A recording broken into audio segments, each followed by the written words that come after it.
Bismillahirrahmanirrahim. Assalamualaikum warahmatullahi wabarakatuh. Kembali lagi bersama saya Aulia Nursabila, di mana pada video kali ini kita akan membahas terkait analisis spektroskopi. Pada analisis spektroskopi ini kita akan melakukan penentuan energi bandgap melalui dua metode berbeda, yaitu metode Taugplot dan Kubel-Kammung. Pada video part 1 ini kita akan membahas salah satunya terlebih dahulu, yaitu metode Taugplot. Metode Taugplot adalah metode penentuan celah pita optik pada suatu bahan dengan melihat grafik linear hubungan E pada sumbu X dan alfa Hv pangkat 1/m pada sumbu Y. Pada metode Taugplot ini, nilai bandgap didasarkan pada data absorbansi dan panjang gelombang. Dalam metode ini, koefisien absorpsi atau alfa diplot pada sumbu vertikal Y dan energi foton atau Hv diplot pada sumbu horizontal X.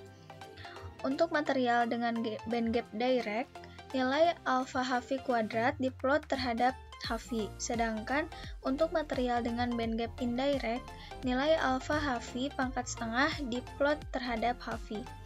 Energi bandgap diperoleh dengan mengekstrapolasi bagian linear dari plot tersebut hingga memotong sumbu energi Hv, di mana titik potong ini menunjukkan nilai bandgap material tersebut. Persamaan Taugplotnya adalah sebagai berikut,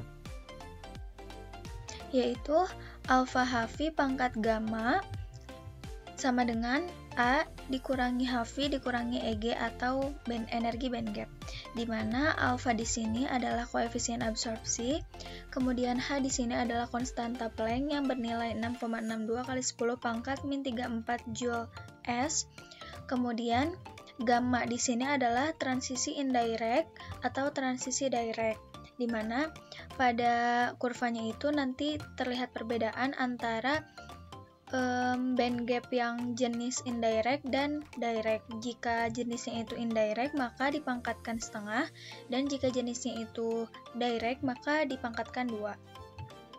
Kemudian A di sini adalah konstanta proporsional dikurangi dengan Hv di sini. Kemudian dikurangi dengan Eg atau energi celah pita atau bandgap. Baik, kita langsung saja untuk pengolahan datanya di Microsoft Excel. Nah, di sini sudah ada ya datanya, ada data wavelength atau panjang gelombang, kemudian ada data reflektansinya, dan ada juga data absorbansinya. Untuk penentuan bandgap ini, metode Taugplot, kita diperlukan data absorbansi koefisien, kemudian data energi, kemudian data untuk penentuan tipe direct dan indirectnya. Yang pertama yaitu penentuan absorbansi koefisien. Rumusnya itu ada 2302 dikali dengan absorbansi, di mana 2302 ini akan ditentukan pada video selanjutnya mengapa kita bisa mendapatkan tetapan 2302 gitu. Kita langsung saja, sama dengan 2302 dikali dengan absorbansinya. Kita tarik ke bawah, kemudian untuk energinya yaitu 1240 dibagi dengan wavelength atau panjang gelombang. Tetapan 1240 ini juga sama seperti tetapan 2302. Pada video selanjutnya nanti akan dijelaskan penurunan rumusnya hingga mendapatkan tetapan 2302 dan 1240.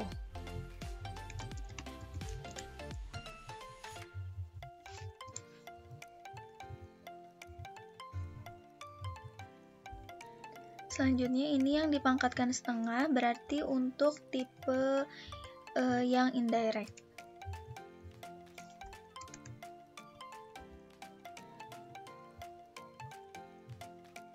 Di sini rumusnya alfa dikali dengan E dipangkatkan setengah, di mana alfanya ini adalah absorbansi koefisien yang telah dicari sebelumnya yang ini, kemudian dikalikan dengan energi dan dipangkatkan dengan setengah.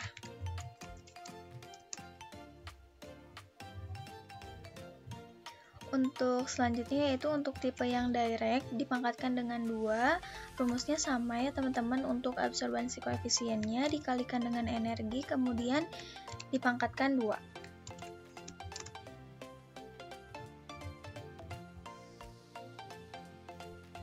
Nah, setelah diperoleh seluruh datanya, kita bisa plotkan ke dalam origin ya teman-teman. Karena di sini kita akan sekaligus membandingkan antara kurva yang direct dan indirect, maka kita akan plotkan ketiga kolom berikut. Yang pertama kita kopikan dulu yang ini untuk tipe yang indirect.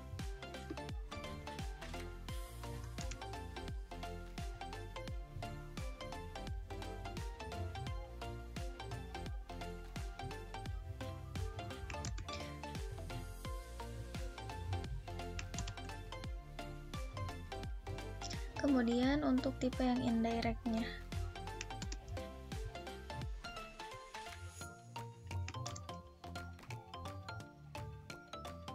Setelah itu, yang ini masing-masingnya diplotkan ke kurva ya teman-teman yang ini.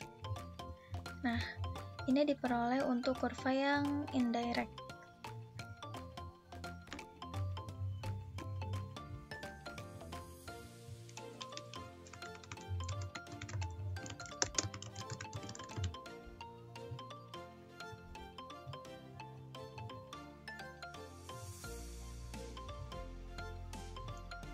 Yang ini juga sama, kita plotkan. Ini untuk kurva yang direct.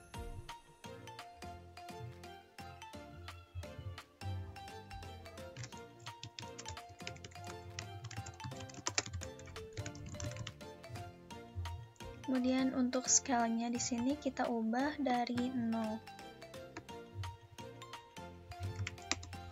Nah, seperti ini ya teman-teman. Bisa dilihat ya teman-teman perbedaannya untuk kurva hasil yang indirect dengan kurva yang direct, dimana kurva direct ini terlihat puncak-puncaknya, spektrumnya itu lebih jelas dibandingkan dengan kurva indirect. Kemudian kelinearitasnya juga yang di sini hanya segini, sedangkan untuk kurva direct di sini lebih mudah untuk penentuan energi band gap-nya gitu, dimana nanti kita akan analisis untuk linearitasnya di sini dalam penentuan band gap-nya. Maka dari itu kita akan menggunakan grafik yang kedua ya teman-teman, yaitu grafik yang direct yang ini. Kita bisa perbesar saja. Kemudian setelah itu kita bisa tarik garis ya teman-teman untuk penentuan band gap-nya. Atau jika ingin diperbesar terlebih dahulu juga bisa agar lebih mudah di sini. Nah, di sini kelihatan ya teman-teman. Kemudian kita bisa tarik garis ke bawah sini.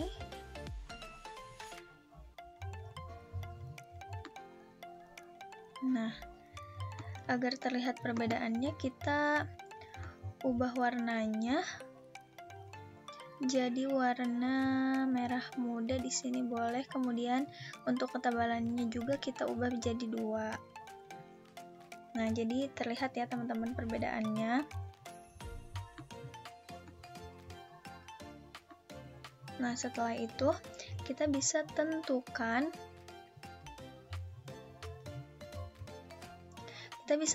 juga di sini untuk energi band gap-nya di sini ya teman-teman dengan screen reader. Klik yang ini.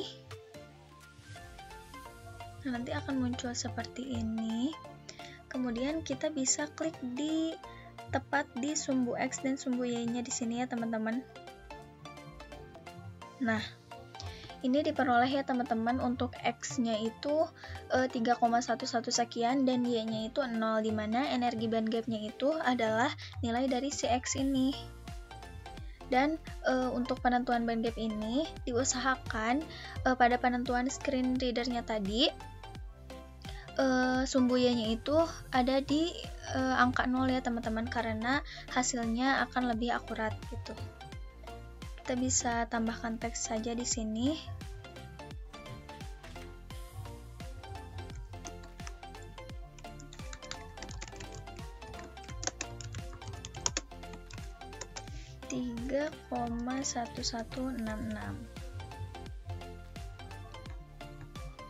Nah, di sini sudah diperoleh ya teman-teman bahwasanya band gap energinya itu diperoleh sebesar 3,1166.